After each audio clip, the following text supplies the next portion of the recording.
ang mga kwento ng pag-ibig, kwento ng buhay at kwento ng pag-asa dito sa Barangay Love Stories. Love Stories. May mga taong ayaw magbanat ng buto para kumita ng malinis na pera. Mga taong walang ibang kaya kundi ang dumepende sa iba. Ikaw, kabarangay, naranasan mo na bang manggamit ng iba? Dear Papa Dudut, ako nga pala si Paulo, 25 years old at isang proud sugar baby o baby boy ng mga matatandang babae o matrona. Madalas ay byuda ang mga target ko. At syempre required na may kaya sila sa buhay o maraming koneksyon para mapakinabangan ko. 19 years old ako noong nagsimula kong pakinabangan ang kagwapuhan at katawan ko. Para sa mga matronang magsustento sa akin. Come and go lamang din naman ang mga matronang ito, Papa Dudut. Minsan ay nakakahanap na sila ng mas bata sa akin o mas magaling lang talaga silang bulahin.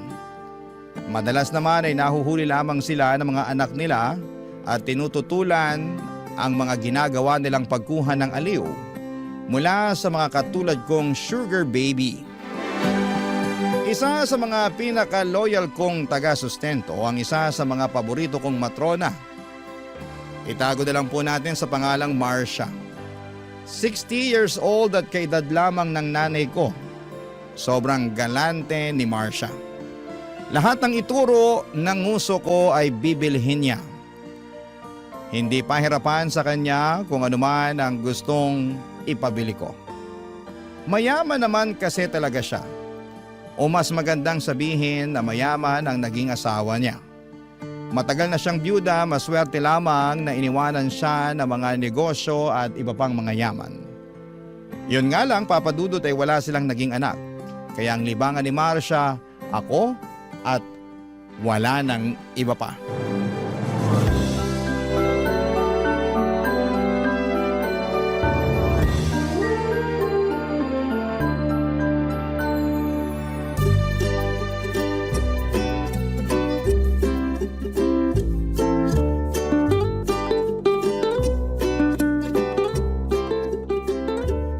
Pau-pau ko. Ay bakit na kasi maangot ang baby ko? Kasi naman. Wag na lang pala, nakakahiya. Ngayon ka pa ba nahiya sa akin? Nakita ko na ang lahat sa'yo eh. Uy, wag maingay. Baka marinig ng iba. Maingit pa bigla. Iinggitin ko talaga sila.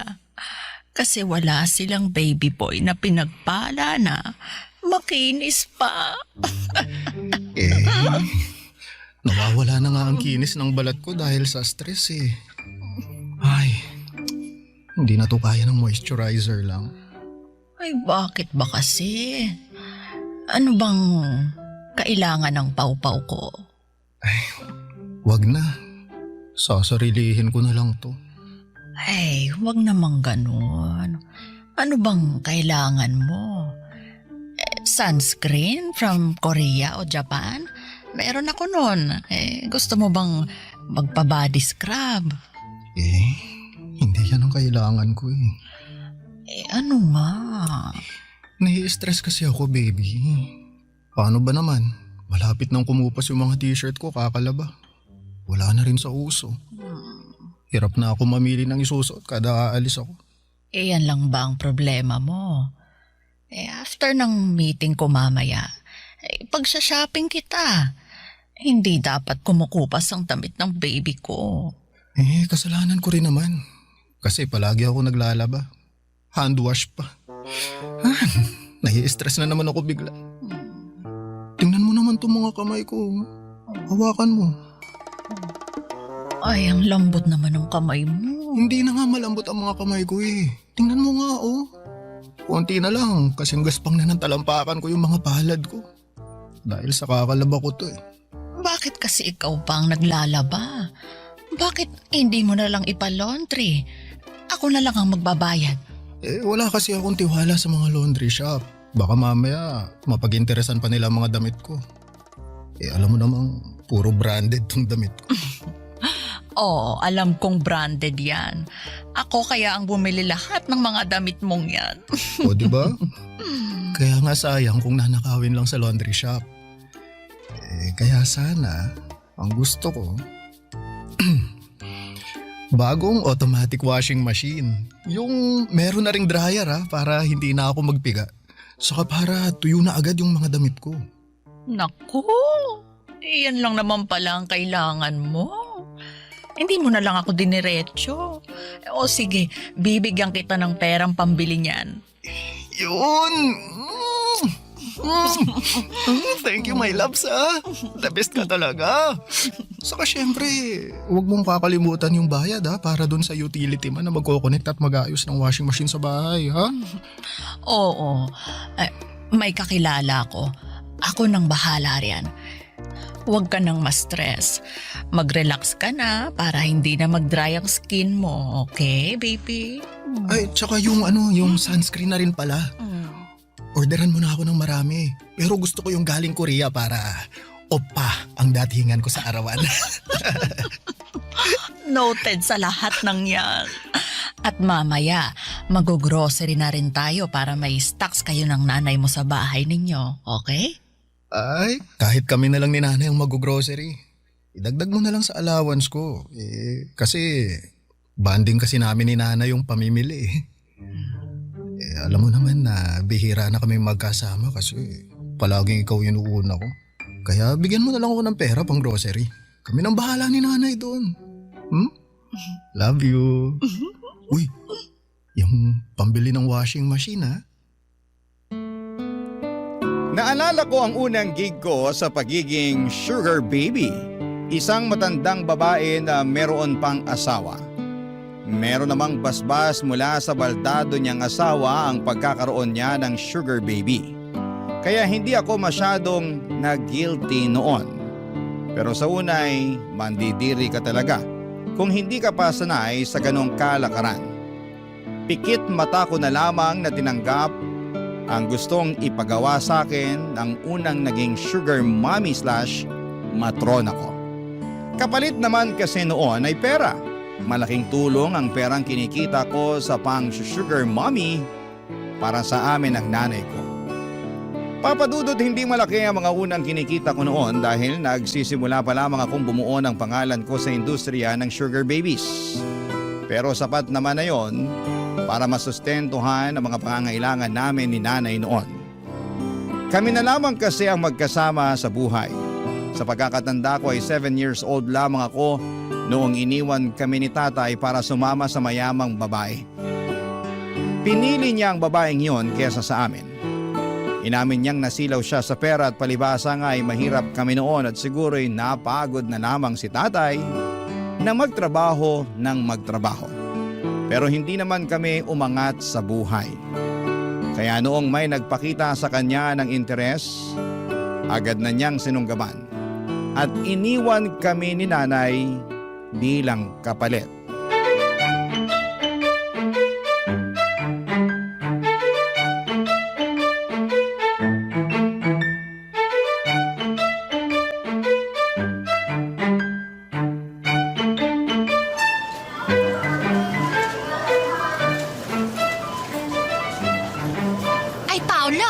Bigla-bigla kang nag-aya mag-grocery. Marami pa naman tayong stock sa bahay. Nay, balita ko kasi may bagyong parating kaya mabuti nang handa tayo. Ay, oo nga. Meron nga palang bagyong parating. Ilabas mo na lahat ng damit mong marumi mamaya pagka-uwi natin. Pati yung bedsheet mo, palitan na rin para maisama ko na sa labahan.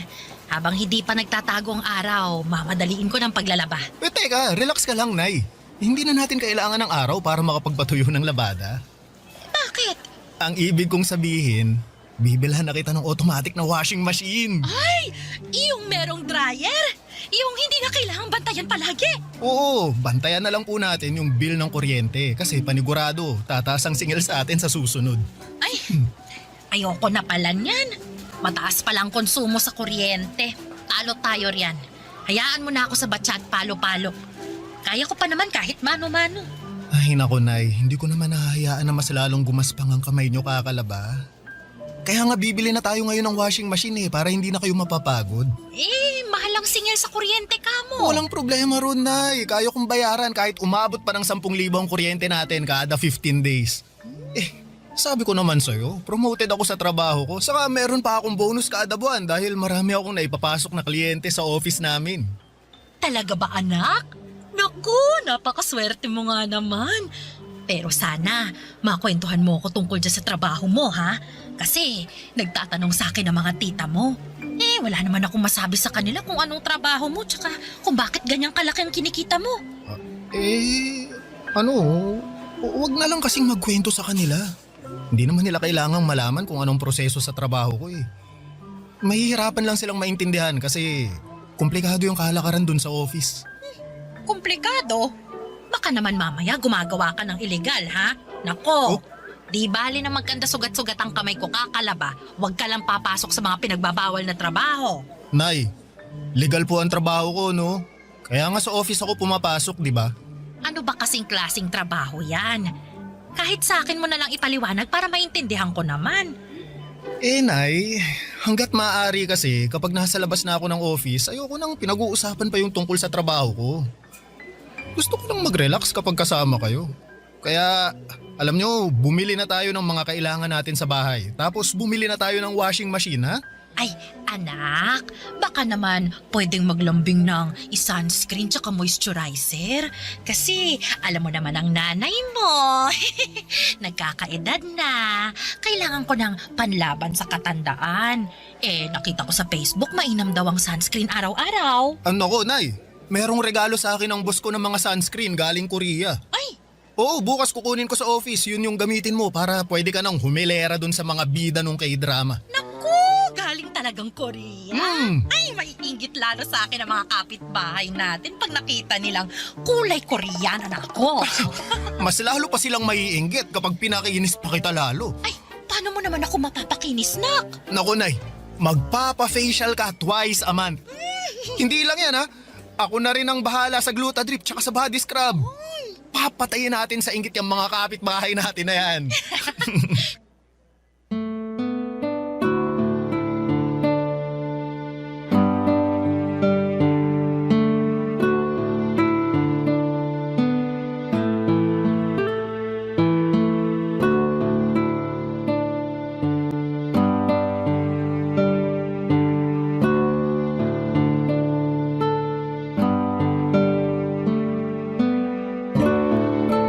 Papadudot, hindi alam ng nanay ko ang tungkol sa pagiging sugar baby ko. Bakit ko naman sasabihin sa kanya? Alam ko namang pipigilan niya ang ginagawa ko. Lalo't sa ganong dahilan kami iniwan ni tatay noon. Naniniwala naman siya na nagtatrabaho ako sa opisina. Noong hindi pa ganong kalakas at kadalasang kita ko sa pag-sugar baby, inakala ni nanay na nagtatrabaho ako sa call center. Sa gabi na kasi ako lumalabas ng bahay at tanghali na akong umuwi. Siyempre sa gabi ako madalas kinikita noon ng mga matrona ko. Nag-i-stay kami sa motel hanggang bago magtanghalian. Pagkatapos noon ay umuwi ako kaagad para makaligo na. Para matanggal kahit papaano ang pandidiri ko sa ginagawa ko noon. Hanggang sa tumagal at nasanay na ang katawang ko na dumadampi sa katawang ko ang mga matatandang mga babae. Nasanay na akong umaasa sa kanila sa lahat ng kailangan kong pangpinansyal. Hindi ko nga nakikita ang sarili kong nagtatrabaho sa opisina o kahit saan pa maliban sa pagiging sugar baby ko. Mas madali ang pera. Mas malaki kumpara sa kinikita ng iba. Siguro isang pasasalamat na lamang din na natutunan ko ang ganitong kalakaran dahil sa tamad kong tatay. Sabi nga nila mga kapuso like father like son, ika nga. Wala na akong balita kay tatay at kung nasaan man siya. Sana ay ubos na ang pera ng babaeng pineperahan niya, Papa Dudut. Barangay Love Stories. Barangay Love Stories. Papadudot na ibili ko na si nanay ng automatic washing machine. Kita ko kung gaano siya nag-relax nang maibili ko ng washing machine.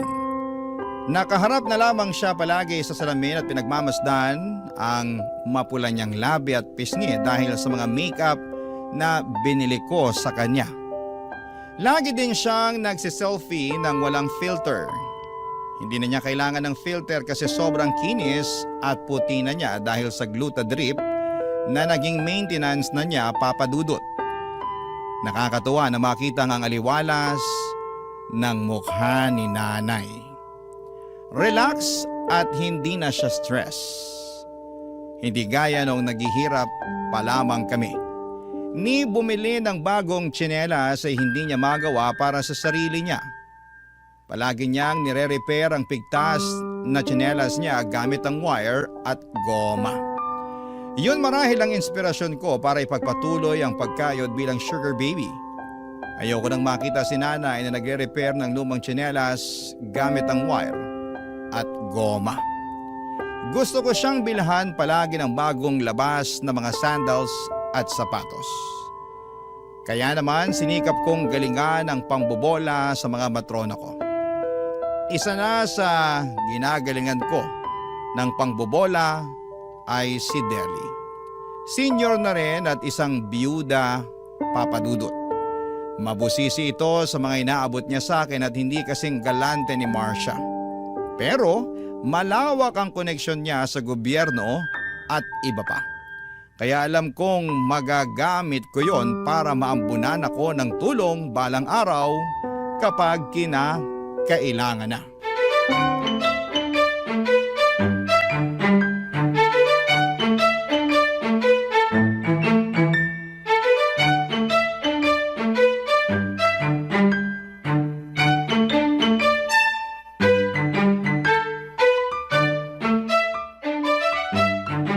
Deli, matagal ka pa ba riyan?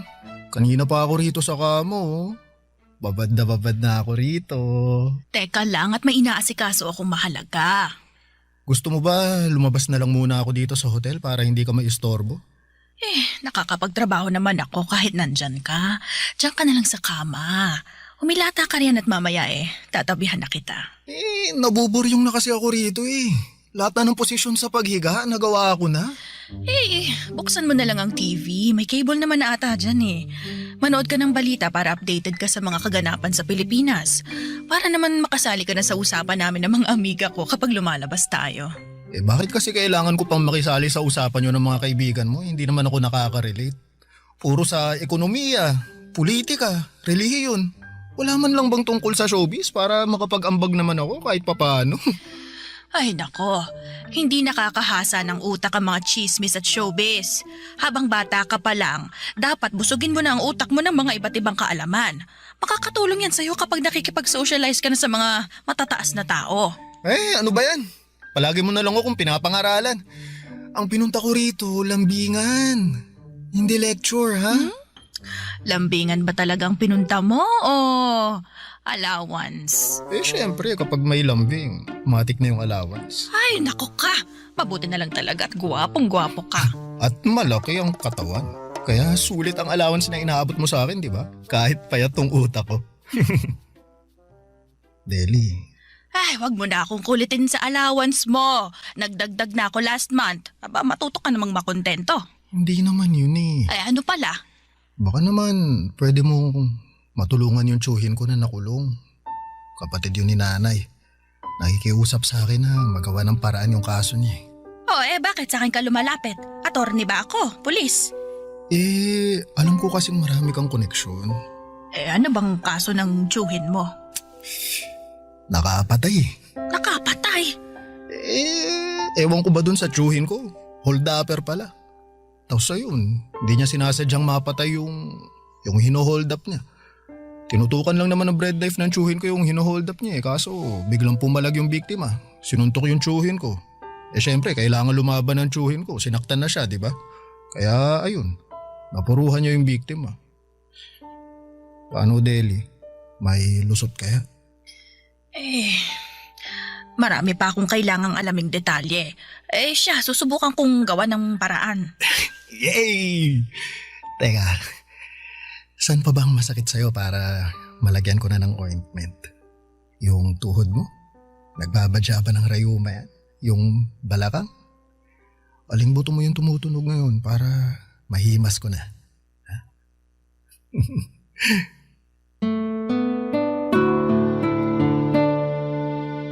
Sa pagmasahe ko noon kay Deli ay bigla kong naalala si nanay. Naalala ko noong nagsimula kaming dalawa na lamang ang magkasama. Laging nasa labas si nanay para rumakit sa palengke. Tagabuhat siya ng mga prutas at gulay tuwing madaling araw. Tagahugas ng mga gulay sa tanghali, sa gabi naman ay tagawalis ng kalsada. Alanganing oras na ang uwi niya at pansin ko kung paano siyang paika-ika kung lumakad dahil sa sakit ng katawan. Kaya lagi akong may katabing ointment noon para pagkabukas pa lamang ni nanay ng pinto ay sinasalubong ko na siya ng ngiti at ino-offera na agad ng masahe. Doon ko nakikita kung paano ngumingiti si nanay sa akin, Papa Dudut. Para bang nawawala bigla ang pagod niya. Parang sa isang iglap ay lahat ng pananakit ng tuhod, kamay, likod at balakang niya ay nawawala ng bigla. Bata pa lamang ako ay natuto na akong magmasahe. Kaya naman nagamit ko yon sa mga teacher ko pagkatapos ng klase. Nagpapamasahe sila at syempre may bayad po yon. Inuuwi ko kaagad kay nanay para may pandagdag sa pambili ng ulam. Hanggang sa pagbibinata, nagamit ko ang pagmamasahe ko para kumita. Sa pagmamasahe ko nga sa isang pinagbabawal na spa, ay nakilala ko ang unang naging sugar mommy ko. Nagustuhan nila ang hagod ko at hinahanap-hanap nila yon, Papa Dudut.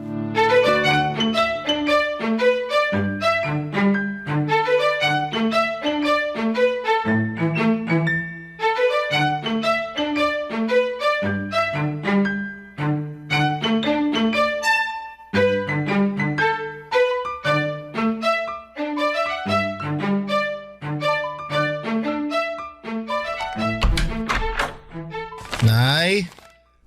Nay, nakauwi na po ako. Paulo, anak! Kanina pa kita hinihintay. Mabuti na lang at nakauwi ka na. Naku, saktong-sakto. Nagluto ko ng sinigang na hipon. Paborito mo. Uy, biglang kumulo yung tiyan ko dun ah. Halika na para makakain na. Habang mainit pa ang sabaw. Ginawa na rin kita ng patis na may sili at kalamansi. Lalong kumulo yung tiyan ko sa sausawan na yan ah. Naglaway naman tuloy ako bigla. Talo ko pa tuloy yung naglili. Ibaba mo na yung mga bit-bit mong paper bag para makakain ka na. Halika na. Ay, si nanay naman oh, hindi man lang na-excite sa nakitang mga paper bag na bit-bit ko. Ano ba yung mga pinamili mo? Ikaw na bata ka talaga. Hindi na kasya ang mga damit mo sa aparador, ha? Tapos nag-shopping ka na naman ulit. Eh di bumili tayo ng bagong aparador para magkasya ng mga damit ko. Pero nay, alam nyo, hindi naman sa akin itong mga nasa shopping bags eh. Para sa inyo to. Ay, para sa akin? Bakit? Birthday ko na naman ba, anak? Oh, bakit? Tuwing birthday ka lang ba dapat regaluhan? Wala namang okasyong kailangang i-celebrate para bilhan mo ko ng regalo.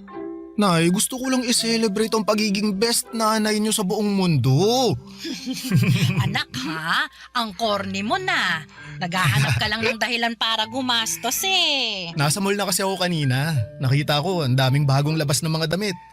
Feeling ko bagay sa inyo lahat ng pinamili ko. Check nyo, dali. Ito oh. Patingin nga. Anak, ang gaganda nito, hala. Oh, di ba? Ang mamahal din ako. Ay naku, isuli mong lahat ng to. Anak, masyadong mahal. Parang dalawang bang groceries na natin to eh. Magkano ba? Ay, naku, baka pang 4 na buwan pa. Oy, Nay. Hindi ko na po isusoli yan, no? Sa inyo na yan. Enjoyin nyo na lang para kapag nagsisimba kayo ng mga plastic nyong friends, meron kayong ipangrarampa. Patayin nyo sila sa inggit, Nay, ha? Make your son proud, ha? Naku, ikaw talagang bata ka. Kung iniipon mo na lang ang perang pinangbili mo rito, hindi natin alam kung anong mangyayari kinabukasan. Kailangan handa tayo. Ito na yung huling beses na bibilhan mo ko ng luho, ha? Mag-iipon na tayo. Sige po. Kung saan kayo magiging masaya. Mag-iipon tayo. Pwede tayong bumili ng bahay para hindi na tayo umupa. Magnegosyo tayo. Tapos mag-travel tayo sa buong Pilipinas. At sa buong mundo. Tapos, bibili tayo ng... Oo. Nay! Naku, kakasabi ko lang kung saan kayo magiging masaya eh. Tapos bigla naman kayong iiyak dyan. Pasensya ka na anak ha. Masyado lang siguro akong masaya. Hindi pa rin kasi ako makapaniwala na umaasensa na tayo. Dahil sa'yo. Dahil sa pagpupursige mo. Salamat ha. Nay, Bigla na lang sumasakit tong puso ko kapag naaalala ko yung pinagdaanan natin mula nung iniwan tayo ng tatay mo. Yung hiya ako sa'yo noon anak kapag nakikita mong minumura na ako ng landlady natin dahil hindi ako makabayad. Kung paano tayo tumatakas tuwing madaling araw kapag alam nating alanganin na tayong makabayad. Bigla kong naalala kung paano tayo nagtsatsagang matulog sa waiting shed dahil walang kamag-anak natin ang gustong magpatuloy sa atin kasi wala silang tiwala sa atin. Akala nila pag nanakawan natin sila. Kasi alam nilang kapos tayo. Nakakahiya anak. Kaya pasensya ka na ha. Kung hindi kita naigapang ng maayos noon. Tapos ngayon, imbis na akong bumawi sa'yo, ikaw pa rin ang gumagawa ng paraan para mabuhay ako. Pasensya na anak ha. Pasensya na kung kulang ang galing ko sa pagiging ina. Papadudot para akong dinudurog sa mga iyak at salita ni nanay. Ramdam ko noon ang sama ng loob niya dahil hindi niya naibigay sa akin ang buhay na masagana. Hindi ko naman siya sinisisi kailanman kung naghirap kami. Kay tatay lang talaga ako galit noon, wala akong tampo kay nanay. Alam kong ginawa niya ang lahat, kaya nga nagpursige ako para makaahon kami sa hirap. Ginawa ko po ang lahat kahit pa sabihing ginamit ko ang katawan ko para mabuhay kami. Wala akong ibang gustong mangyari kundi ang mabigyan ng magandang buhay si nanay, Papa Dudut. Bata pa lamang ako ay pinangako ko na yon sa kanya. At hanggat kaya ko, hanggat napapakinabangan ko pa ang itsura at katawan ko ay hindi ako titigil na gawin yon. Niyakap ko si nanay at pinatahan. Sinabi ko sa kanya na hindi na niya muling mararanasan ang hirap sa buhay. Kaya naman tinupad ko ang pangako ko sa kanya na mag-iipon kami para sigurado ang magiging kinabukasan namin.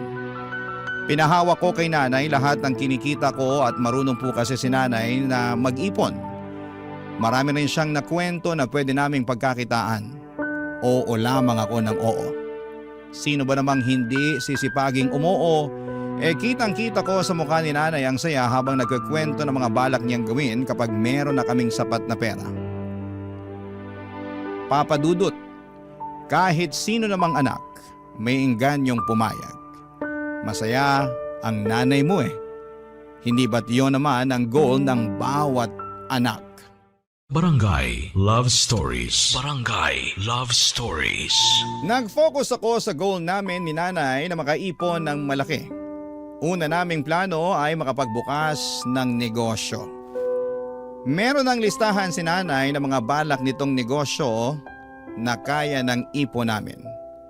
Tuwing gabi ay pinag-uusapan namin kung paano yon ma-achieve. Kakasimula pa lamang namin noon ang pag-iipon kaya alam kong medyo matatagalan pa bago namin magawa ang ibang plano namin. Hindi na ako lumustay pa ng pera para sa mga material na bagay, nag-check na rin kami ng mga murang bahay sa probinsya.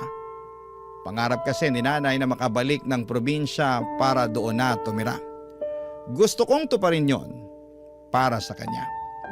Dinagdagan ko na rin ang ibang sugar mommy ko at merong yung mga nakilala ko online. Sapat na sa kanila na hinaharot ko sila at pinapadalhan ng mga masiselan na mga pictures. Kumagat na rin po ako sa mga ganap online para sa mga bakla. Nagpapadala din po ako ng mga pictures na masiselan sa kanila. At dahil doon ay mas nadagdagan pa ang kinikita ko.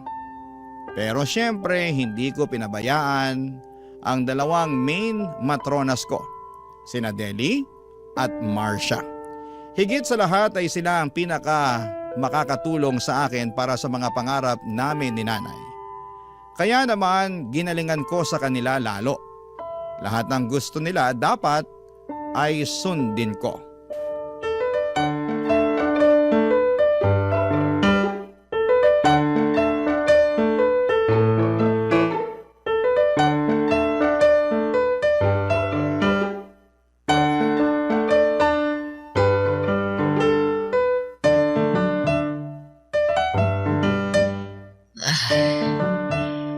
Paulo, tumawag ka nga ulit sa reception ng puwisit na motel na to. Ang init. Hindi pa ba magagawa ang aircon nila? Ayoko ng electric fan lang. Ay, kakatawag ko lang, di ba? Baka magalit naman na sa atin yung nasa reception. Baka makulitan na sa atin, mas lalo pang i-delay yung pag-aayos nitong aircon na to. Ewan ko ba naman kasi sa'yo kung bakit dito mo pa napiling mag-check-in. Afford ko naman ang magbayad ng mamahaling hotel. Bakit sa motel pa na to ang gusto mo? O kaysa naman mapunta sa hotel yung pera mo, di ba? Sa akin mo na lang ibigay. Panigurado namang mag-e-enjoy ka sa akin ngayon. Pang 5-star review ang galawan ko mamaya, abang ka lang. Ikaw talaga? Dinadaan mo ako palagi sa ganyan, ha? Ikaw lang tong nakapagpapapayag sa akin na humiga sa kama ng cheap na motel na to. Hindi ako sanay sa ganito. Kaya dapat bumawi ka sa akin ng matindi. Akong bahala. Kailan ba naman kita binigot, di ba? Ano bang gusto mong bilhin, ha? Bagong sapatos? Bagong cellphone ba? Perahin mo na lang. Cash talaga kailangan ko. Uy, teka. Tumatawag si nanay. Teka lang ha. Sagutin ko muna sa labas, ha? Ay, bakit kailangan mo pang lumabas, Paolo baby boy? Dito ka na lang. Huwag mo akong iwan dito. Baka papakin ako ng mga lamok dito. Ay! Mahina kasi signal dito sa loob eh. Sa labas malakas. Saglit lang to ha. Saka dadaan na lang din ako sa reception para i-follow up yung sa aircon natin ha. Sige na nga. Para hindi naman tayo maging pawisan mamaya kapag nagharutan na. Basta good girl ka dyan ha. O sige na. Sagutin ko lang tong tawag ni nanay. Diyan ka lang. Pagbalik ko, dapat ready ka na. Opo, sir.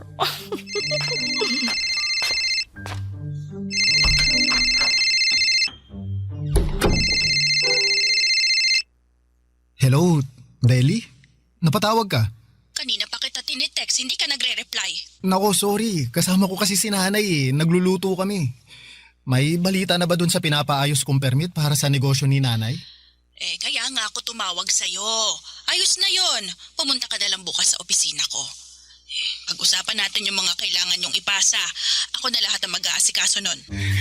Yes! Hulog ka talaga ng langit, Deli! Salamat ah! Ay, thank you. May kapalit to, no? Alam ko. Akong bahala sa'yo. Gusto mo ba sa office natin gawin? Bakit pa ba kita papupuntahin ng opisina ko kung hindi ko rin gustong gawin ng alam mo na? Akong bahala. Bawing-bawi ka sa tulong mo sa akin. Oh, sige na. Babalikan ko na si nanay. Magluluto pa kasi kami ng ulam eh. Usap na lang tayo bukas, ha? Good night. Bye.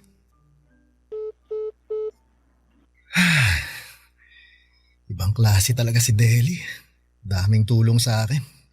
Pero teka, unahin ko muna tong si Marsha. Marsha, ready ka na ba? Eto na ako.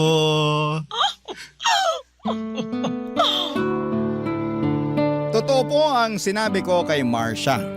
Wala akong girlfriend, puro sugar mommy, oo. Pero yung karelasyon talaga ay wala. Ayoko, sakit lamang yon ng ulo. At saka ayokong gumagastos para sa iba. Maliban kay nanay at sa akin. Madamot ako sa ibang tao. Parang hindi ko kayang i-share ang mga kinikita ko sa ibang tao. Kahit nga maraming babae ang lumalapit sa akin para magpapansin, para magpakita ng interes. Pero hindi ko talaga sila trip dahil alam kong wala naman akong mapapala sa kanila. Saka sa pagdaan ng panahon ay natuto na ako maging praktikal, papadudot. Alam kong pera ang dapat mangibabaw sa lahat. Kung hindi naman yon maibibigay sa akin ng isang babae, wala siyang magiging puwang sa buhay ko.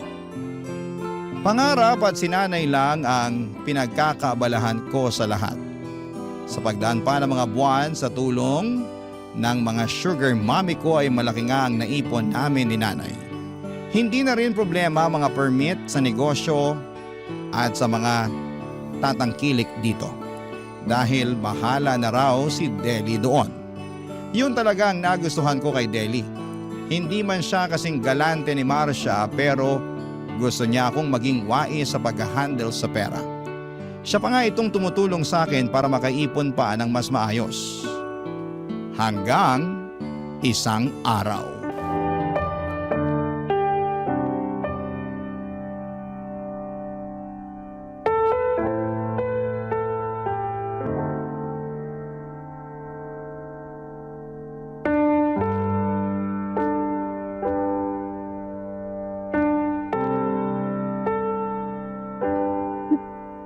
Oh, Nay. Nay, okay lang po kayo? Anak! Nay, ano bang nangyayari? May masakit ba sa inyo? Bakit? May namatay po ba? Anak! Huwag kang magagalit, ha? Kinakabahan naman ako sa inyo, Nay. Ano po ba yun? Sabihin nyo na. Anak! May boyfriend ako. Boyfriend? O ano ngayon? Hindi ka ba nabigla? Nako, Nay. Bakit pa ako mabibigla? Pinaganda nga kita ng pinaganda, di ba? Dextrose mo na ang glutat, puro ka makeup. Bakit pa ako mabibigla na nakabingwit ka ng boyfriend? Kayo naman, no? Yan ba ang sa tingin mo, ikagagalit ko? Walang problema sa akin kung may boyfriend ka na, Nay. Matagal na rin naman nung iniwan tayo ni tatay eh. Deserve niyong magkaroon ng bagong lalaki na magmamahal sa inyo. Mas bata siya sa akin, Paolo. Halos kaidaran mo. Sugar mommy daw niya ako. Ano? Sugar mommy? Ikaw, Nay? Iyon bang sinusustentuhan ko kapalit Oo, Nay. Oo, alam kong ibig sabihin nun. Bakit? Saan? Sino? Pinakilala lang naman sa akin ng isang kazumba ko. Uso naman daw. Tsaka, sayang. Nay, ano? Nalulungkot ako eh. Naiinggit ako dun sa iba. Meron silang kasama. Kaya ayun, pumatol ako. Nag-aabot ako kaya lang. Napasobra yung pagmamahal ko sa kanya kaya binigay ko lahat. Ano? Nay, anong ibig niyo sabihin dyan? Huwag niyo sabihin... Kung naiisip mo, binigay ko sa kanya lahat ng ipon natin. Hindi ka nagkakamali. Tama ka. Nay! Naawa kasi ako sa kanya, anak. Sabi niya, kailangan ng pang-ospital ng tatay niya kasi may cancer daw. Kaya nagbigay ako. Konti lang naman. Kailangan lang daw ng pang-dextrose. Tapos sumunod, yung nanay naman daw niya yung may cancer. Di nagbigay ulit ako. Tapos sumunod, yung kapatid naman niya yung may cancer. Ganun ba? Oo. Nasa lahi raw nila kaya minigay ko lahat ng ipon natin para gumaling silang lahat. Nay, bakit naniwala ka sa ganun? Kasi sabi niya babayaran naman daw niya ako eh. Sa tingin ninyo, babayaran niya talaga yun? Hindi. Kasi binlock niya na ako sa lahat ng social media niya, pati yung sa cellphone number niya. Hindi ko na rin alam kung saan siya nakatira talaga kasi hindi naman pala totoo yung binigay niyang address sa akin. Anak, huwag ka magalit sa akin ha, please. Paano hindi ako magagalit? Pinaghirapan ko lahat ng inaabot ko sa inyo. Tapos malalaman ko, binigay niyo lang pala sa ibang tao? Ang lakas ng loob yung problemahin ang problema niya pero hindi niyo inisip yung naging paghihirap ko. Anak! Mamaya na tayo mag-usap, Nay. Baka magdilim pa yung paningin ko eh. Aalis muna ako. Uuwi na lang ako. Pagkaya ko na kayong harapin ulit.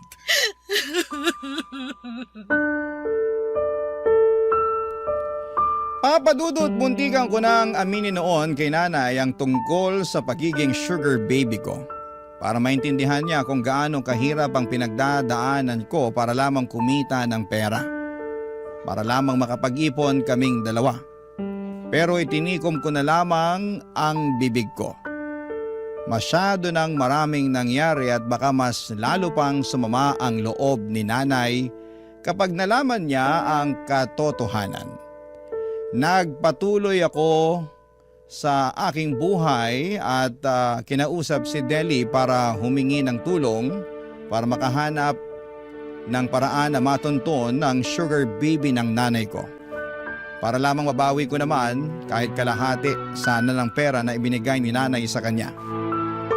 Naging malabo na rin na mahanap namin dahil si nanay mismo ay ayaw nang makaharap pa ang lalaking yon.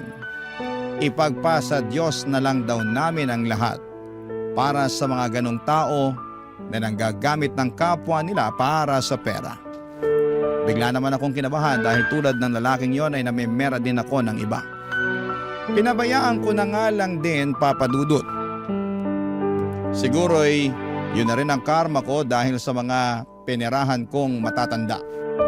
Pero hindi naman ibig sabihin ay hihinto na ako sa kalakaran. Ang pagiging sugar baby lang ang alam kong paraan para mabuhay kami ni nanay at makabawi ulit. Papadudot, nagpatuloy ako sa ganong buhay. Nagsimula ulit kaming mag-ipon. Ang mahalaga na lamang sa ngayon ay natuto na si nanay at nangako na siyang hindi na ulit magpapahulog sa isang sugar baby o baby boy. Maraming pong salamat sa pagbasa ng aking liham. Ang inyong kapuso at kabarangay forever, Paulo. Ano ang masasabi mo sa ating Barangay Love Stories today? Aabangan namin yan sa aming comment section. Ang mga kwento ng pag-ibig, kwento ng buhay at kwento ng pag-asa dito sa Barangay Love Stories. Love Stories.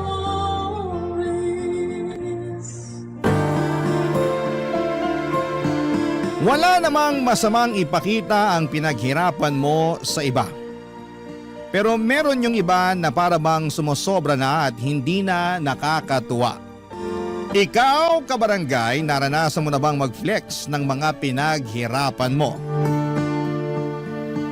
Dear Papa Dudut, mabuhay kayo buong team ng Barangay Love Stories sa number 1 radio station sa Mega Manila, Barangay LS 97.1 Forever. Ako nga pala si Brian, 35 years old at gusto ko lang idulog sa inyo ang problema at kwento ko tungkol sa babaeng nililigawan ko. Siya si Barbie, 25 years old at sosyal. Na-challenge ako noong simula dahil baka high maintenance. Pero inassure naman niya ako na hindi siya ganong klase ng babae. Ora lang daw talaga niya ang pagiging sosyal. Kaya mas lalo ko siyang nagustuhan. Sa lahat ng mga babaeng nakilala ko, sa kanya talaga ako tinamaan ng husto, Papa Dudut. Iba yung kilig na nararamdaman ko sa tuwing naiisip ko siya.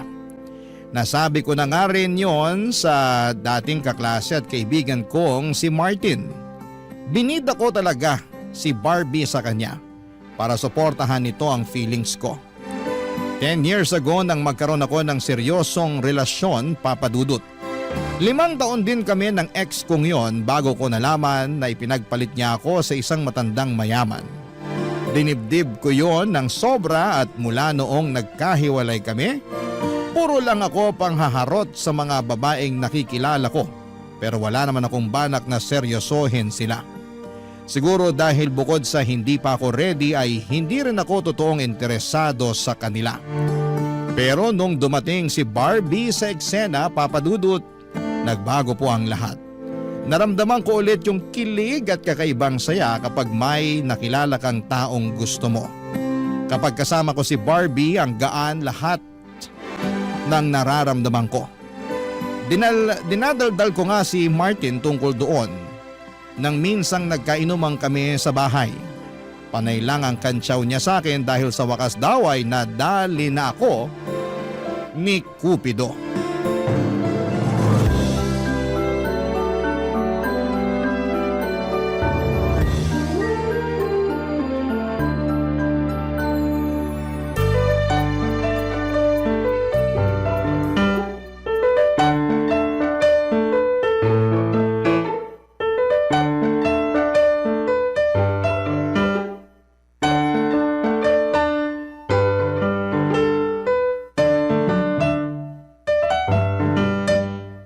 Wala talaga na bigla kang nagpainom ah. Huwag mo nang punahin. Baka mausog at hindi na ito maulit. Iba talaga kapag in love. Handang gumastos, makapagyabang lang sa kaibigan. Hayaan mo na ako. Ngayon na nga lang tumibok tong puso ko eh. Ang corny mo, pre. Bakit ganyan ka na?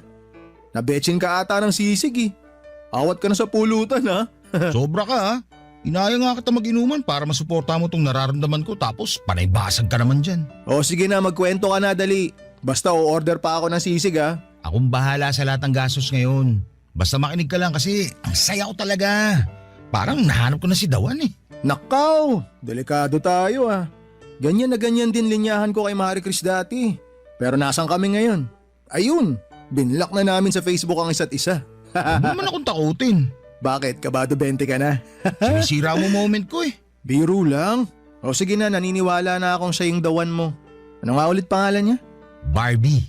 Wow! Pangalan pa lang parang ang ganda na. Parang Barbie Fortesa ba ang datingan? Sa kinis at kasimplihan. Oo pre. Tapos yung kaseksihan parang si Julian San Jose. Pangkalendaryo. Jackpot ka na dyan pre. Huwag mo nang pakawalan.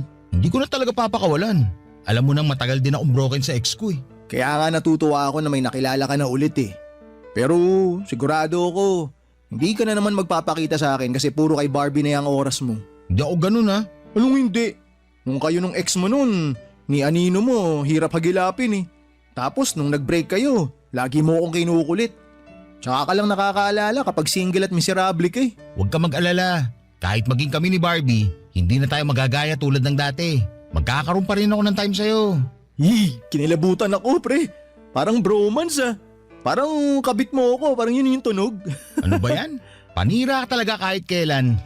Pero hindi ka pa pala sinasagot ng Barbie mo? Okay lang naman sa akin. Hindi naman ako nagmamadali. Ayos lang sa akin to para mas makilala pa namin ang isa't isa. Mabuti yan, pero dapat wag ring masyadong mabagal, ha? Kasi baka mamaya masalisihan ka pa. Tapos yung mga kasabayan mo, itsurang Raver Cruz, tas may pa-abs na mala David Licauco. Yari tayo. Teka, paano mo nalaman na may abs si David Licauco? Siyempre, nakafollow ako sa kanya sa Facebook. Top fan nga niya ako kasi pinupusuan ko lahat ng pictures niya. Hindi ko pinalalampas. Abado ako sa'yo ha. Kala ko babae nga hanap mo. Si David Licauco pala. Gumaganti ka sa pangaasar ha. Kaya tinan mo, makakabawi ako sa'yo, umanda ka. Pero pre, seryoso na to. Masaya ako para sa'yo. At sana si Barbie na nga talaga. Kasawa ka kasing makita na palipat-lipat ng babae. Talo mo pa mga bubuyog. Alam mo di magtatagal, magwewelga na sila. Talo mo pa sila sa pag-ikot sa mga bulaklak eh. Hindi na ako lilibot sa ibang bulaklak. Si Barbie, sapat na. Basta tandaan mo rin pre, kapag broken ka kay Barbie, pwede mo akong ayahin uminom. Basta libre mo lahat, lalo na yung sisig. Loko, hindi ako mabobroken kay Barbie. Itaga mo yan sa abs ni David Licauco. Nagkantsawan pa kaming muli ni Martin at saka pinagpatuloy ang masayang inuman. Kung saan-saan na napadpad ang usapan namin. Pero hindi matanggal sa isipan ko si Barbie, Papa Dudut. Kahit magkausap kami ni Martin ay panayang sulyap ko sa cellphone ko. Magka-chat kasi kami ni Barbie at hinayaan naman ako ni Martin kahit alam niyang wala sa inuman ng focus namin. Panay na lang din ang kantsaw niya sa akin dahil hindi ko na raw matanggal ang ngiti ko habang kausap si Barbie. Paano ko ba naman kasi gagawin yon ay punong-puno ng kilig ang dibdib ko? Iba talaga si Barbie. Kahit sa ex ko noon ay hindi ko yon naramdaman. Feeling ko talaga si Barbie na ang the one. Nakadagdag din kasi na masipag siyang mag-reply sa panghaharot ko sa kanya. Kaya mas ginanahan ako, Papa Dudut. Nakilala ko si Barbie sa isang kasal ng katrabaho ko. Mabuti na nga lang at pumunta ako. Hindi sana ako pupunta dahil masyado akong bitter. Ayokong makakita ng mga taong masasaya dahil in love sila. Pinilit ako ng katrabaho ko na umattend dahil may ipapakilala raw siya. Noong una pumayag ako kasi naisip ko na isang panibagong babae ang haharutin pero hindi bibigyan ng commitment. Pero nagkamali ako, Papa Dudut, dahil nung pinakilala na si Barbie sa akin, hindi lang harot ang gusto kong mangyari sa amin. Gusto kong magseryosohan na kaming dalawa. Buong gabi kaming dalawa lang ang magkausap. Napansin na ngayon ng lahat kaya kinansyawan kaming dalawa. Wala kaming pakialam noon, Papa Dudut. Masyado kaming masaya para intindihin ang pang-aasar ng ibang tao.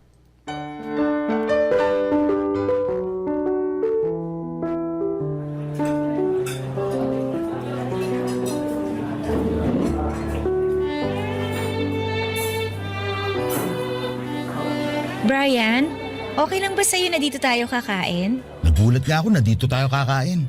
Hindi ba mahal dito? Napapanood ko to sa mga vlogger eh. Oo, pero masarap naman daw ang pagkain dito. Tsaka maganda rin ang ambience. Bawing-bawi sa ibabayad natin. Ako magbabayad dito. Ako nagyaya eh. Talaga ba? Hindi ba nakakahiya? Ayos lang, ano ka ba? Lalaki ako, kaya dapat ako magbayad. Eh pwede naman ako mag-ambag para hindi naman tunog abusado. Ang ambag mo lang ngayon, pangitiin ako.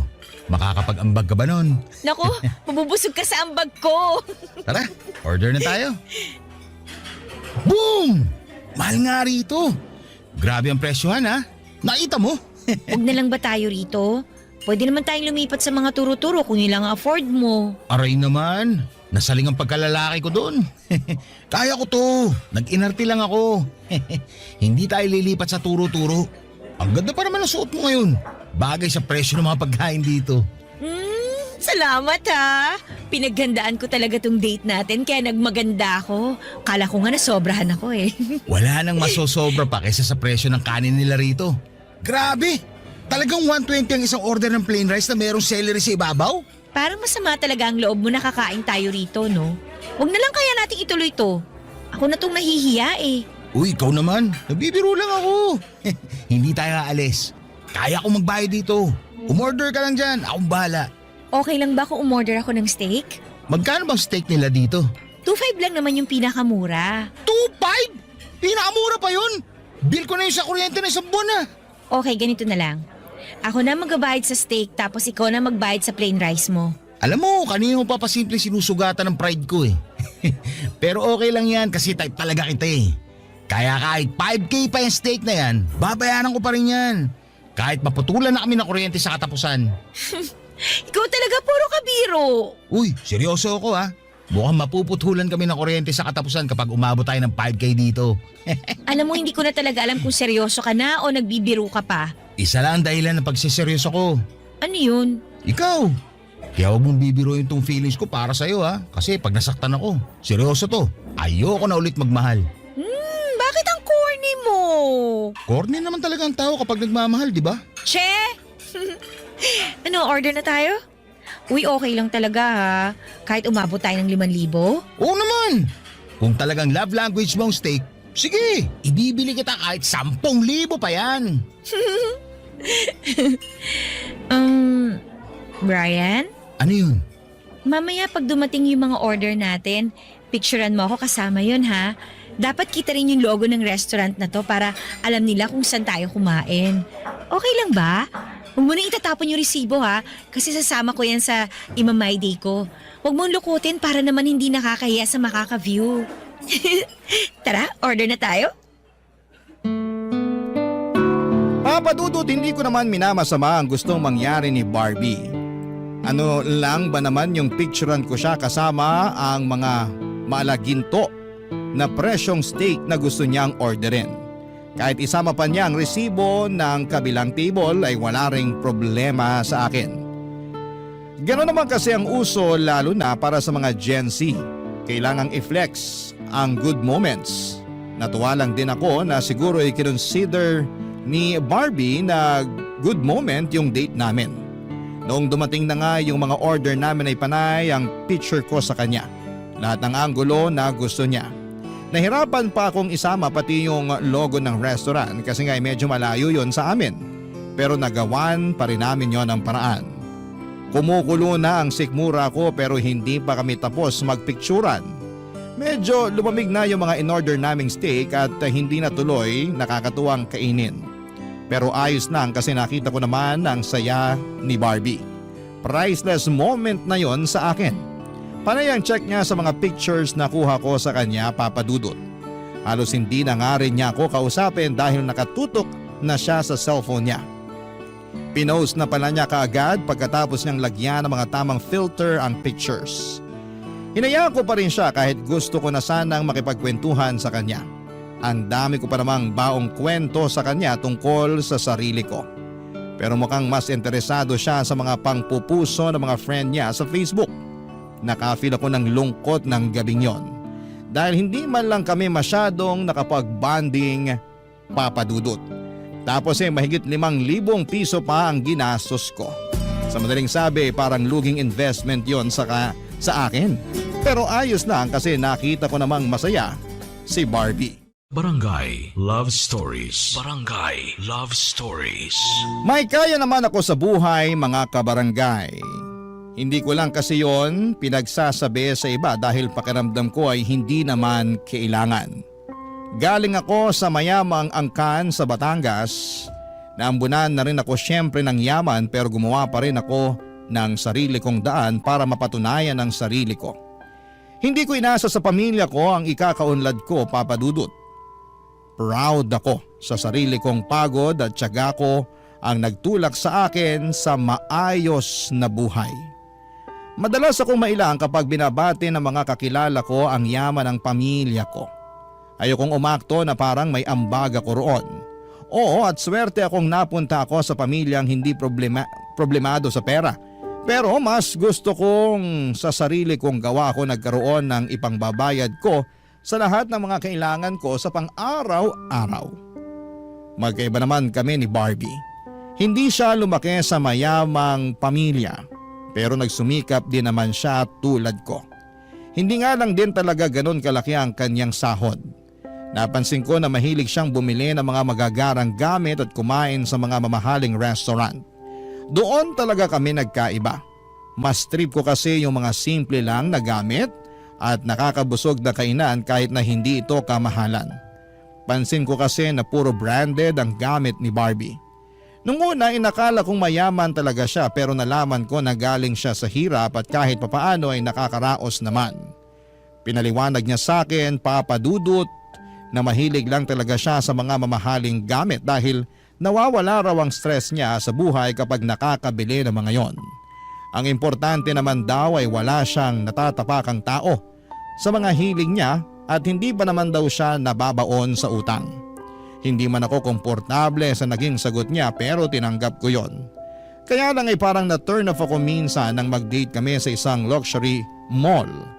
May ginawa siya at hindi ko yon nagustuhan.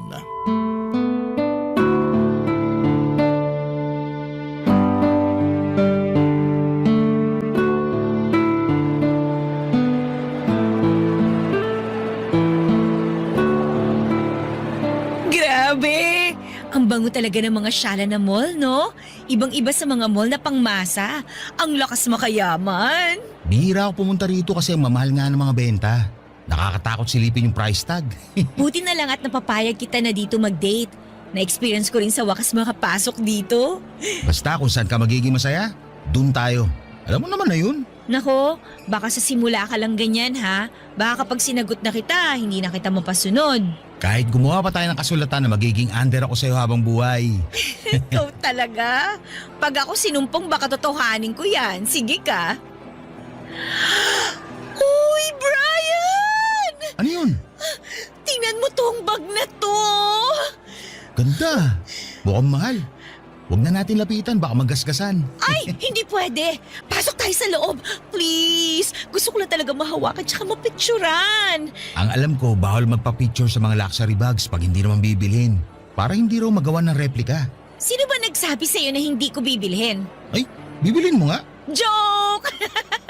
Siyempre hindi, no? Hindi ko yan afford, pero gusto ko lang hawakan. Magpunos ka maigi ng kamay mo, ha? Baka mamaya nagmamantika yung kamay mo. Naku, madali tayo niyan. Huwag ka mag-alala. Mukhang hindi ako susumpungin ng pasma ko ngayon. Halika na! Sabi nila, pagpapasok ka raw sa mga luxury shop, huwag ka raw papahalata na mahirap ka kasi hindi ka nila i-entertain. Mukha namang nahahalata na nila na hindi tayo mayaman. Kasi walang lumalapit sa atin para mag-assist. At mukhang ginajudge pa tayo nung isa ro sa sulok, oh. Hayaan mo siya. Hindi rin yan makakapalag sa atin kasi may SOCMED na. Wag niya tayong ma-discriminate ha, kasi talagang ipopost ko siya sa Facebook. Hindi naman siguro tayo aabot sa ganun. Oh, sige na, hawakan mo na yung bag para matapos na makakain na tayo. Huwag mo ko madaliin. Moment ko to. Brian, ang ganda ng bag na to. Tingnan mo. Dahan-dahan na sa paghawak ha. Kasi tinitignan na nila tayo eh. Ayan, mukhang papalapit na yung isa. Huwag ka kasing kabahan. Harangan mo ako saglit. Harangan? Bakit? Para hindi nila makita na pipicturean ko tong bag. Bawal ngang picturean yan. Kaya nga simple tayo, di ba? Harangan mo ko dali bago sila makalapit. Sige, pero dalian mo ha. Ayan, nakadalawang picture na ako. Okay na to, tara na. Mabuti pa nga. May picture na ako, hawak yung pangarap kong bag. Ay, grabe yung kaba ko dun ha. Buti, nakalabas na tayo bago nila tayo usasain. Wala na akong pakialam sa kanila, no? Basta masaya ako na meron na ako ipopost mamaya sa Facebook ko. Ipopost mo talaga? Eh, hindi mo naman binili ah. Kahit na, kunwari na lang na nabili ko na. Di naman nila malalaman yun.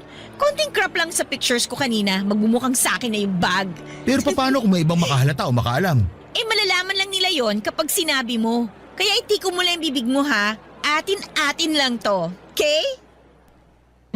Nagmadali na nga kaming lumayo sa pwesto namin yon para makahanap na kami ng pwedeng maupuan.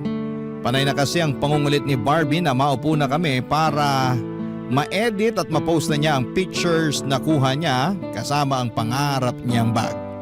Napunta kami sa isang Chinese restaurant. Mas ipopost kesa umorder. Ako na tuloy ang nahiya sa waiter na pabalik-balik para ma-check kung may orders na kami. Ang tagal din bago niya na-edit ang mga pictures. Kasi raw yung mga naunang inuna nito na ayusin ang edit niya. Nagmukhang hindi sa kanya yung bag. May gusto sana akong sabihin sa kanya pero alam kong ikakasama niya ng loob yon. Nakahiyaan ko na ring magpakatotoo sa kanya kasi ayokong ma-offend siya sa akin. Lalo na't gusto ko na talaga siya, Papa Dudut. Iniisip ko na lamang na yun naman na siguro ang huling beses na gagawin niya ang mga bagay na yon. Pero hindi nangyari ang iniisip ko. Sa next date namin, gusto ulit niyang bumalik sa luxury mall na yon para magsukat naman ng mga mamahaling damit at magpapanggap na OOTD niya ang suot niya. Buti sana kung binili niya pero pinahirapan niya lang ang mga nag-a-assist sa kanya. Wala siyang binili maski isa. Sabi niya hindi pa raw niya afford bilhin yon kaya makukontento na siya na i-post na lamang yon at magkunwaring sa kanya talaga ang mga yon. Wala naman daw magtatanong basta wag lang daw akong sasagot kung sakaling may mga has na magtanong tungkol sa mga ipinopost niya. Ganon na siya kakomportable sa akin, Papa Dudut. Nakwento ko yon kay Martin nang minsan akong dumalaw sa kanila.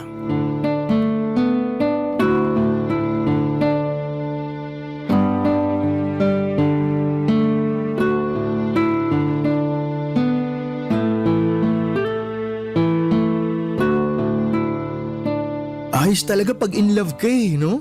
Napapadalas yung pagdalaw mo sa akin, tas bukod pa ron, panay ang libre mo ng alak. Huwag sana kayo magkaroon ng problema ni Barbie para tuloy-tuloy tong biyayang natatanggap ko sa'yo. Paano kung sabihin ko sa'yo may problema kami ni Barbie? Ha? Ang bilis naman. Broken ka na ba agad sa kanya? Red flag ba?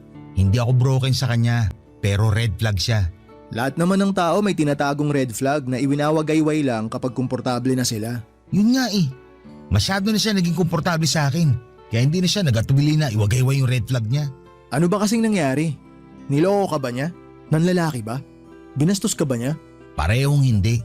Huwag mo na akong pahirapang manghula, pre. Anak ka naman ng tipaklong eh. Hindi naman masyadong mahal tong painom mo para stressin mo ko kakahula sa problema mo kay Barbie. Grabe to. Nagiging red flag ka talaga pagdating sa alak, no?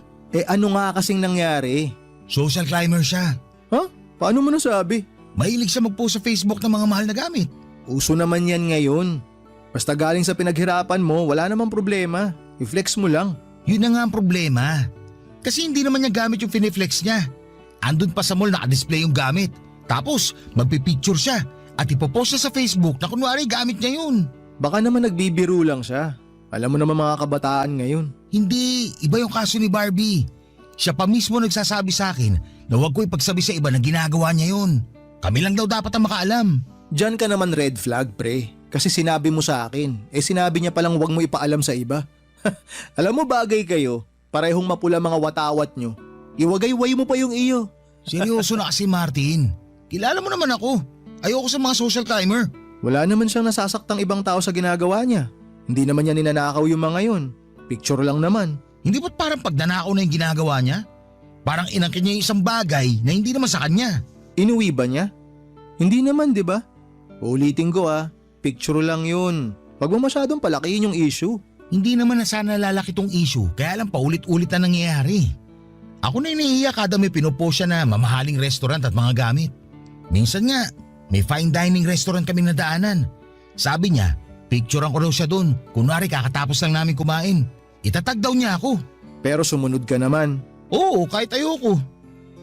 Ay, parang ako na iniiyak sa ginagawa niya. Minsan nga, nasita kami doon sa jewelry shop na pinuntahan namin. Gusto niyo magpicture habang suot yung kwintas. Nag-request siya na picturean ko siya doon sa store. Doon daw sa area na hindi halatang jewelry shop. Para daw hindi mapansin na doon lang namin kinunan yung picture. Sinubukan namin maghanap ng pwesto. Tapos akala tuloy ng staff, itatakbo namin yung kwintas. Ang nangyari, pinahubad kay Barbie yung kwintas tapos pinaalis kami. Gusto pa sana niya i-post sa Facebook yung insidente para mabash daw sila pero pinigilan ko lang. Tinakot ko siya. Sinabi ko kapag ipopost niya yun, malalaman ng friends niya sa Facebook na fake lahat ang ina-upload niya. Ayun, kumalma bigla. O anong balak mo ngayon? Parang gusto ko nang tumigil sa panliligaw. Pero kapag naiisip ko yun, nahihirapan ako. Malamang, gusto mo na Ano ba sa tingin mo pwede kong gawin ngayon? Siguro hayaan mo na muna. Basta wala naman siyang natatapakang tao, ayos pa rin yun. Ano bang mas pipiliin mo? Low-key at simpleng babae pero cheater naman? O yung ma-flex sa mga mamahaling gamit na babae pero mukhang loyal? Pili ka, pre. Natahimik ako sa sinabi ni Martin, Papa Dudut. Imbes na maging klaro, mas naguluhan ang feelings ko para kay Barbie. May point din naman kasi si Martin pero hindi niya maintindihan ang nararamdaman ko. Nag-change topic na lamang kami para hindi na ako ma-stress kakaisip sa kanya. Maayos naman kasi talaga si Barbie.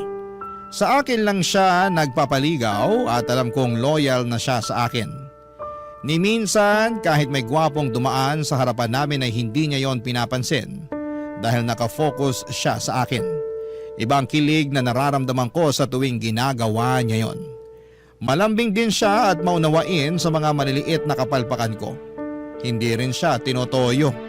Saka syempre, ang laking bonus na maganda siya at sexy. Ano pa bang mahihiling ko, hindi ba? Kaya lang, nadali niya kasi ang pinakaayaw ko sa isang tao. Yung pagiging social climber. Marami akong inalis sa buhay ko ng mga taong ganito. Lalo na yung mga hindi na nga afford ang marangyang lifestyle pero pinipilit pa rin para lamang may maipagyabang sa ibang tao. Nakakalungkot lang makakita ng mga ganito, Papa Dudut, at mas lalo lang akong nalungkot dahil kabilang si Barbie sa kanila. Gustuhin ko mang iwasang makita ang pagiging social climber niya pero hindi ko magawa. Paano ba naman kasi?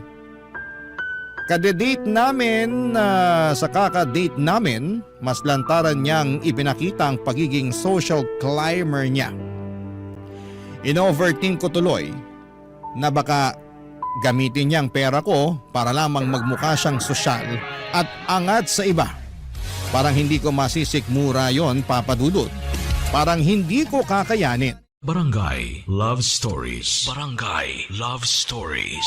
Kinaya ko pa ba ang pagiging social climber ni Barbie? Oo, sinubukan ko pa rin. Nagkunwari na lamang ako na okay lang at lagi ko na lang iniisip ang good sides niya kapag natu-turn off na ako sa mga ipinapakita niyang pagiging social climber. Minsan nga ay gusto niyang manood kami ng sine pero dapat daw doon sa mga reclining chair para magmukhang premium at maisip agad ang mga tao na hindi regular na sinihan ang pinasukan namin. Maaga rin kaming pumasok sa loob ng sinihan para lamang makapag-oras siya bago magsimula ang pelikula. Pinakita rin niya ang mamahaling kape na hindi rin naman niya ininom daw dahil acidic siya. For the picture lang daw, Papa Dudut. Isang beses din ay nagsukat siya ng mamahaling sapatos, nagpa-pedicure siya at foot spa para bumagay sa sapatos na isusukat niya. Mahal ang sapatos na yon at alam niya sa sarili niyang hindi niya yon bibilhin. Pero kailangan pa rin niyang picturean para ma-post sa Facebook. Siyempre, inari na naman niya ang sapatos na yon kahit sinukat lang naman niya. Kasabwat pa nga ako dahil ako ang nagpicture sa paa niya habang suot niya yon. Ako rin ang nag-edit para magmukhang hindi floor ng mall o shop. Nakakahiya talaga yon pero ginawa ko pa rin kasi habang tumatagal, nahuhulog naman na ang puso ko sa ibang magaganda niyang kinikilos. Doon naman siya bumabawi. Pero pagkatapos niya makabawi, gagawa na naman siya ng mga bagay na agad kong hindi magugustuhan. Yun ang naging cycle naming dalawa, Papa Dudut.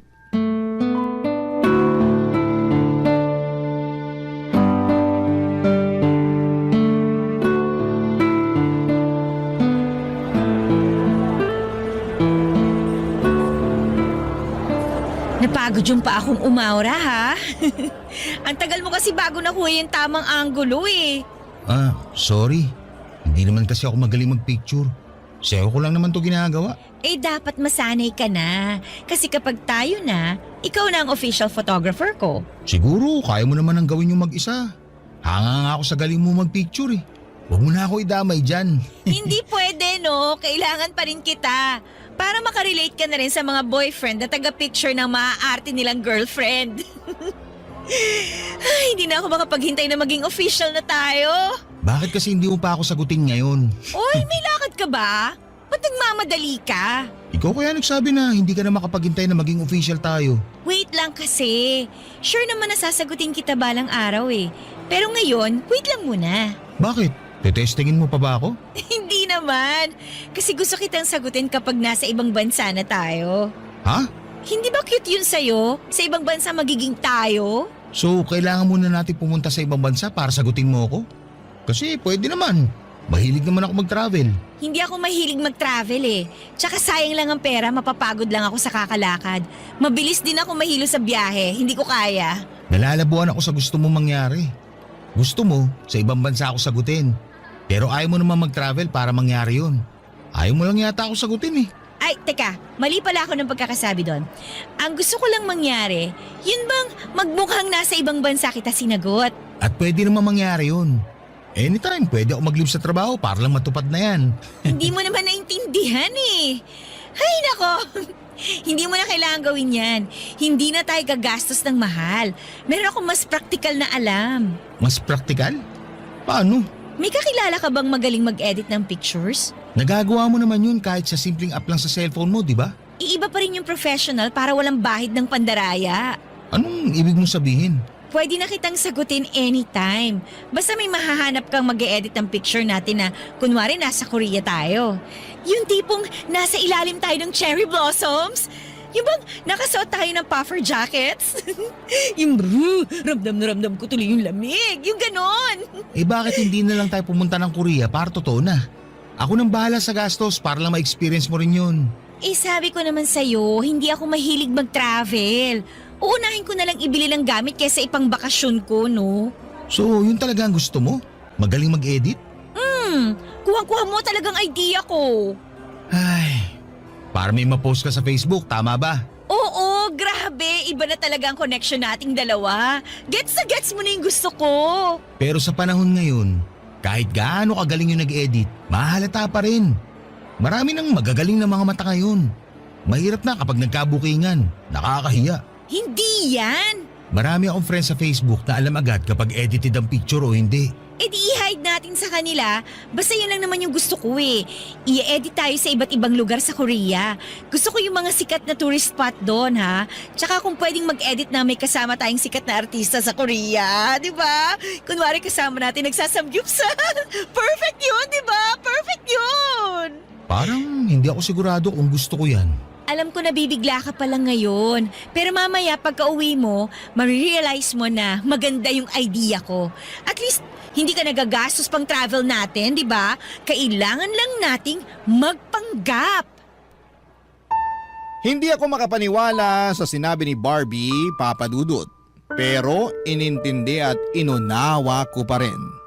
Siguro'y ganun lang talaga siya, baka may nangyari sa kanya noon kaya naging social climber siya. Sinubukan pa rin niya akong kumbinsihin tungkol sa ideya niya. Umuo na lamang ako para tumigil na siya. Pero ayoko talaga.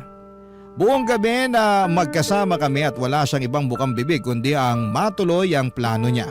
Hindi pa rin ako nagsasalita tungkol doon. Nagtampo tuloy siya dahil nahalata niyang naiinis na ako. Nagpahatid na siya sa bahay at hindi niya ako tinext o chinat man lang.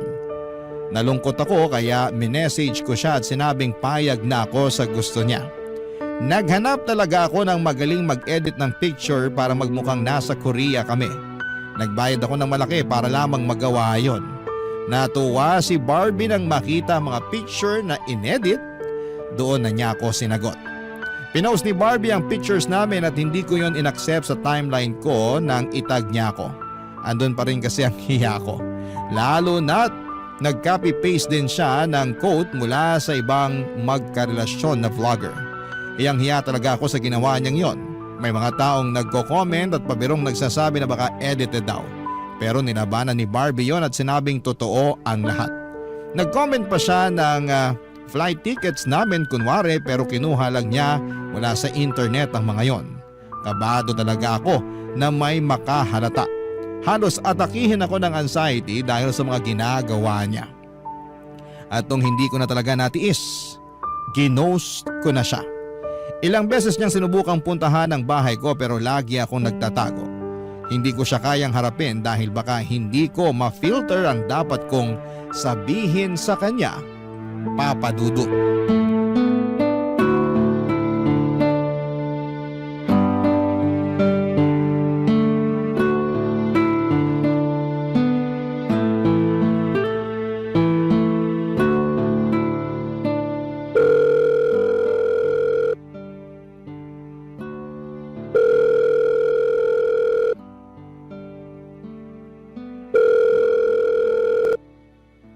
Hello, Martin, saan ka? Siya tayo? alas 10 pa lang ng umaga, pre. Okay na yan. Mag-almusal ka na tapos punta mo na ako dito sa bahay. Ako nang bahala sa lahat. Ano bang nangyayari sa'yo? Bakit ang aga-aga, alak agad ang bungad mo? Teka, naghiwalay na ba kayo ni Barbie? Paano mo nalaman? Lahat ng taong broken nag-aayang uminom sa umaga. Bakit kayo naghiwalay? Kasasagot niya lang sa'yo, di ba? Walang formal breakup. Ginost ko na lang siya. Uy, mali naman yan. Kaya pumapangit tingin sa atin ng mga kababaihan dahil sa mga ganyang gawain eh. Kasalanan naman kasi ni Barbie. Kahit pa kasalanan niya, pre. Dapat tapusin mo pa rin ng maayos para hindi na umasa yung tao. Papahirapan mo pa siya eh. Bigyan mo na agad ng closure. Napasaya ka rin naman niya kahit papano. Baka kasi kapag magkaharap kami, hindi ko makayanan. Baka bigla akong maging marupok. Alam mo naman na siya ang kahinaan ko ngayon. Bakit ba kasi nakipaghiwalay ka? Ang saya nyo pa naman tingnan dun sa mga picture nyo sa Korea. Ang laki ng ginastos mo ron tapos maghihiwalay rin pala kayo. Ay, yan na nga eh. Hindi naman talaga kami pumunta ng Korea. Edited lang yung mga picture. Gusto niya lang palabasin na galing kami doon. Si Barbie may pakana nun. Bumayag lang ako para mapasaya siya. Pero hindi talaga ako komportable kaya... Kaya mo siya ginost. Ay, mali ba talaga ako? Naiintindihan naman kita, pre. Mga bata pa lang tayo. Lagi mo nang sinasabi na ayaw mo sa mga social climber. Kaya lang, mas maganda kung sasabihin mo na lang sa kanya yung dahilan para magkaroon din siya ng closure. Ang hirap na may nasasaktan tayong tao. Ay, tama ka. Sige, pass muna sa inuman ngayon. Tatawagan ko lang si Barbie. Basta tuloy pa rin yung inuman, pre. Ano man maging resulta ng pag-uusap niyo ni Barbie, ha? Pero parang awa mo naman, pre. Mamayang gabi na natin i-schedule. Huwag ganito, tirik na tirik yung araw, oh. O sige, ako nang bahala mamaya. Bye. Kahit ayoko pero sige, tawagan na kita para magkali naman na.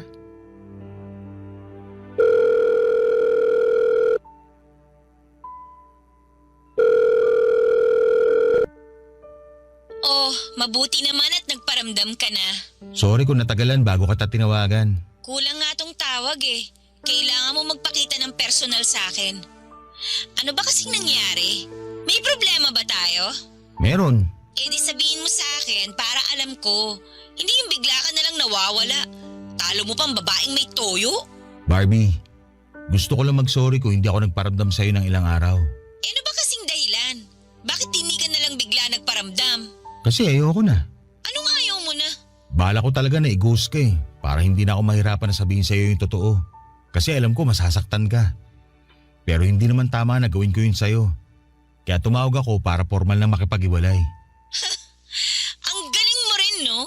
Matapos mo akong makuha at saka ka biglang kaayaw. Pare-pareho talaga kayong mga lalaki eh. Sa una lang kayong magaling. Gusto naman talaga kita eh. Hanggang ngayon. Huwag ka na magsinungaling. Yan ang pinakaayaw ko sa lahat eh. Hindi ako nagsisinungaling. Ay. Kaya gusto ko na rin aminin sa'yo yung totoo para hindi rin mabigat to sa dibdib ko. Barbie, social climber ka. Hindi ko yun nagustuhan. Anong social climber? Hindi ako ganun no? Kapal ang mukha mo ah. Simpleng tao lang ako na simpleng mga bagay lang ang gusto. Sige, ganito na lang.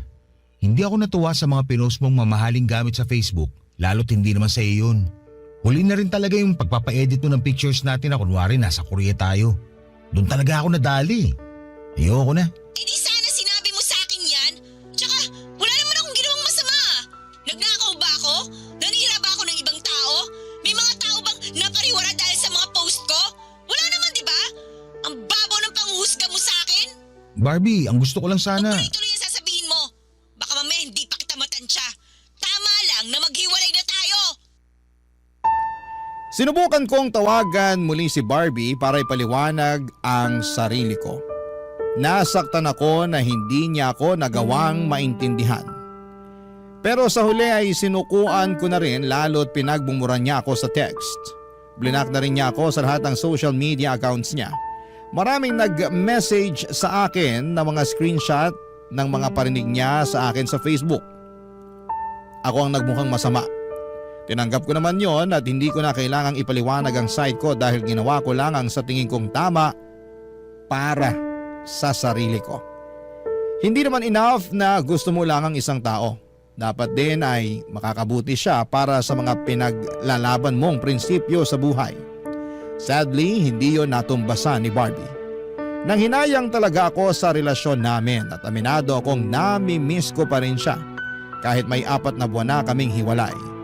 Pero wala naman akong balak na makipagrelasyon pa ulit sa kanya. Wala na akong naging balita pa sa kanya at nagbalik na akong muli sa dati kong nakasanayan. Date lang muna pero iwas muna sa commitment hanggat hindi pa nakikita kung siya na talaga. Natuto na ako sa mga nangyari sa amin ni Barbie at ayoko nang maulit pa yon.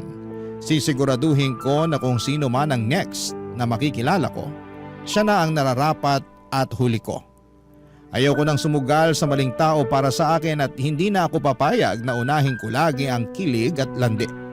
Meron pang mas malalim doon para mas tumibay ang pundasyon ng magiging relasyon namin kung sino man siya. At habang wala pa siya ay maghihintay lamang ako. Gagawin ko muna ang mga bagay na nagpapasaya sa akin at makukontento sa sarili ko. Aayusin ko ang mga maling nakagawian ko at balang araw kapag nagkita na kami ng dawan ko, hindi na ako magkakamali na piliin siya at ipaglaban. Dahil sigurado na ako sa mga desisyon ko sa sarili ko dahil minsan ay nagawa ko ng piliin kung ano ang mas tama para sa sarili ko. Maraming salamat po sa pagbasa ng aking liham. Ako ang inyong kabarangay forever, Brian. Barangay Love Stories. Barangay Love Stories. Anong say mo sa Barangay Love Stories na ito? Pagkwentuhan natin sa comment section yan. Nagustuhan ng iyong napakinggan? Ituloy yan via live stream sa www.gmanetwork.com/radio.